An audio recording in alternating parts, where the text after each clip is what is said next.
안녕하세요. 행복한 부자 습관입니다. 이경채 작가입니다. 오늘은 세계 부자들의 특별한 교육법이 무엇이 있을까?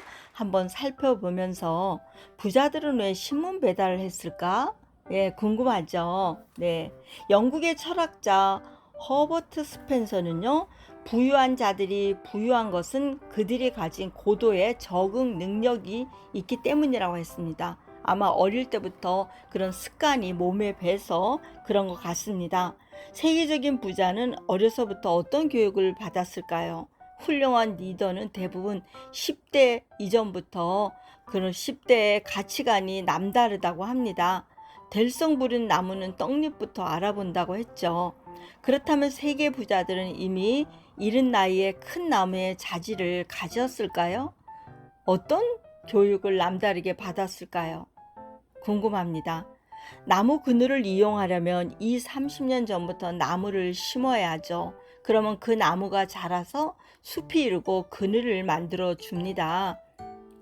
그들은 부모는 어떤 씨앗을 정성껏 뿌렸고 그들에게 어떤 마인드로 믿음을 심어 주었고 어떻게 본을 보였는지 어떤 습관을 가졌는지 궁금합니다. 어릴 때부터 무장하고 준비한 자는 쓰임을 받는다는 그런 말이겠죠. 부자들의 80%가 미국 국적의 공통적인 기업의 CEO고 또 사업을 하고 자산에 투자를 하는 특징을 가지고 있었습니다. 한번 세계 부자들을 살펴봤어요.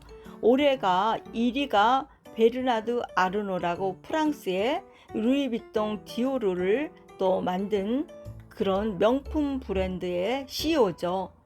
순자산이 2265억 달러니 굉장합니다. 명품 제국을 만들어서 세계 1위 부자가 됐네요. 몇 년 전에는 그분이 4위였는데 올해는 3월 7일 기준으로 1위로 세계 부자에 올랐습니다.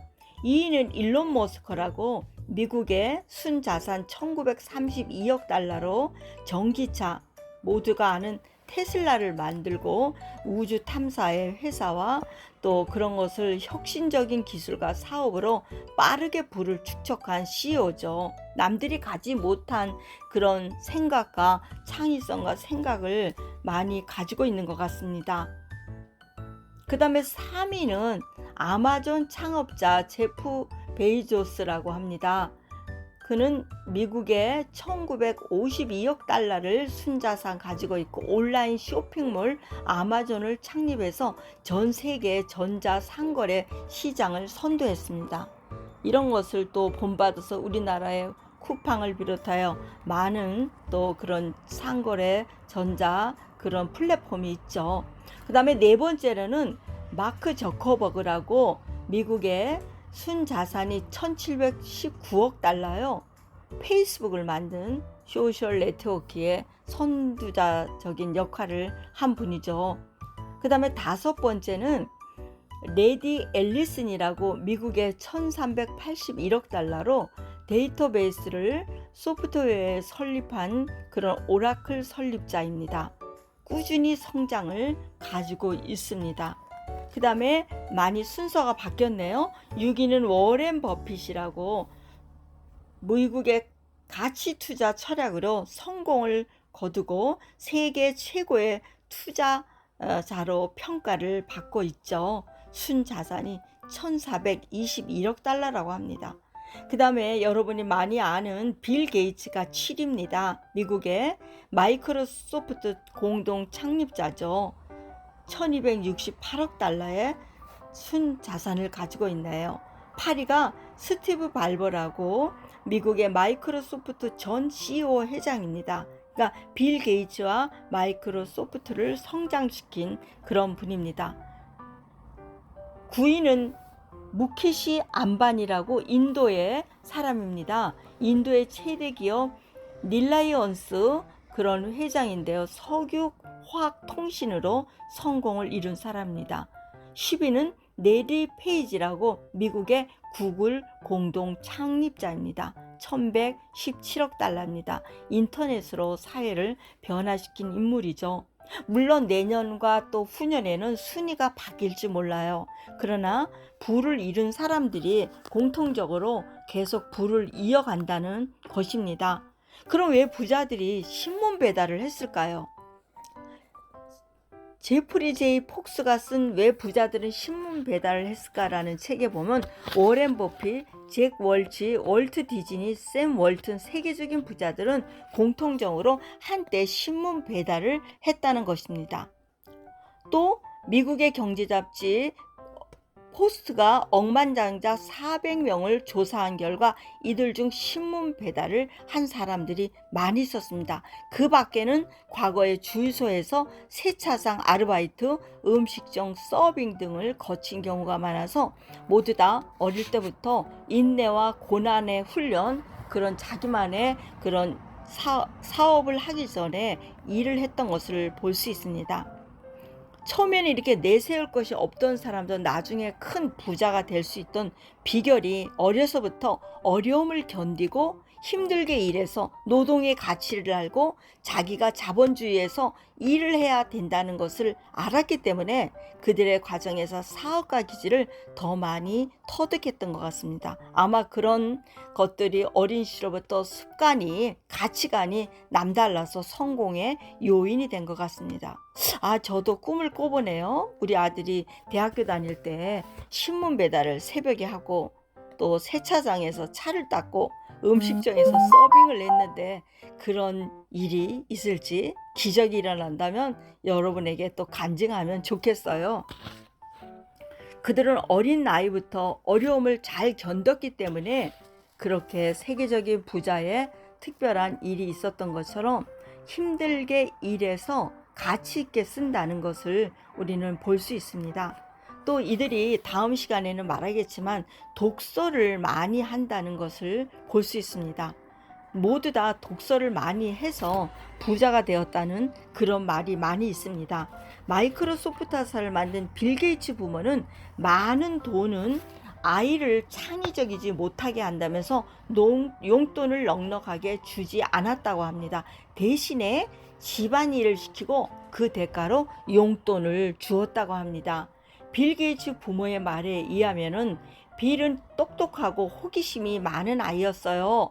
무엇이든 이해하지 못한 것이 있으면 그것을 알아내기 위해서 엄청난 노력을 기울이고 많은 시간을 도서관에서 보냈어요. 고등학교에 들어간 후로는 친구들과 함께 컴퓨터를 가지고 많이 노는 시간과 학교 수업을 소홀하지 않고 언제나 우수한 성적을 받아왔어요. 빌 게이츠 부모가 한 말이에요. 어릴 때부터 또 책도 많이 읽고 호기심이 많았던 그런 사람이었던 것 같습니다.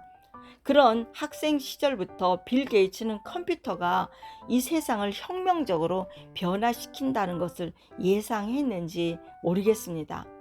부모의 가르침대로 빌 게이츠도 자신의 아이를 엄격하게 교육했다고 합니다. 그는 3명의 자녀가 14살이 될 때까지 스마트폰을 사용하는 금지하고 TV도 자유롭게 시청할 수 없다고 했습니다. 그는 집안에서 디지털 스크린이 없이 지내는 시간에 숙면을 도와준다고 말했고 그렇게 받은 교육의 영향으로 자기만의 창의적인 생각과 독서를 할 수 있다고 했습니다. 빌 게이츠 부모는 TV 시청 대신 책 읽는 시간을 늘려서 아이에게 생각하고 사색하는 법을 키워주었고요. 저녁 식사 시간에는 가족이 서로 대화하는 그런 시간을 많이 가졌다고 합니다. 한편 빌 게이츠는 매년 2번씩 2주 동안 생각 주간, 싱크위크 그런 시간을 가지고 인적 없는 호숫가 통나무집을 찾아가서 생각하는 시간을 가졌다고 합니다. 그렇게 자기만의 시간, 그런 것을 또 기도하면서 묵상하면서 아이디어 창의적인 거 사업의 기질들을 발휘했던 것 같습니다. 이처럼 풍부한 대화가 깊이 있고 생각하는 시간이 세계적인 부자로 만든 것이 아닐까요? 물론 빌 게이츠뿐만이 아닐 것입니다. 빌 게이츠는 나눔의 정신도 세계적인 으뜸이어서 자선 사업과 많은 것을 하고 있습니다. 쉽게 물려받은 재산은 무능함과 허영심을 더해서 인간을 망친다는 교육 철학을 가지고 있어서 빌 게이츠는 아버지의 영향을 받아서 100조 원에 넘는 자산 대부분을 자녀들에게는 각 10,000,000달러씩만 남기고 나머지는 사회에 환원하겠다고 했습니다. 부모의 훌륭한 가치관이 대를 이어서 가는 것 같습니다. 물론 신문 배달과 어려운 그런 고생들을 했지만은 자신만의 가치관을 가지고 훌륭한 가정에서 자녀들에게 특별한 부자의 교육법을 독서와 가족의 식탁과 인격적인 그런 삶을 나눈 것 같습니다. 여러분, 저희도 부자의 반열에서 이런 시간이 되기를 함께 응원합니다. 행복한 부자 습관이었습니다. 감사합니다. 샬롬.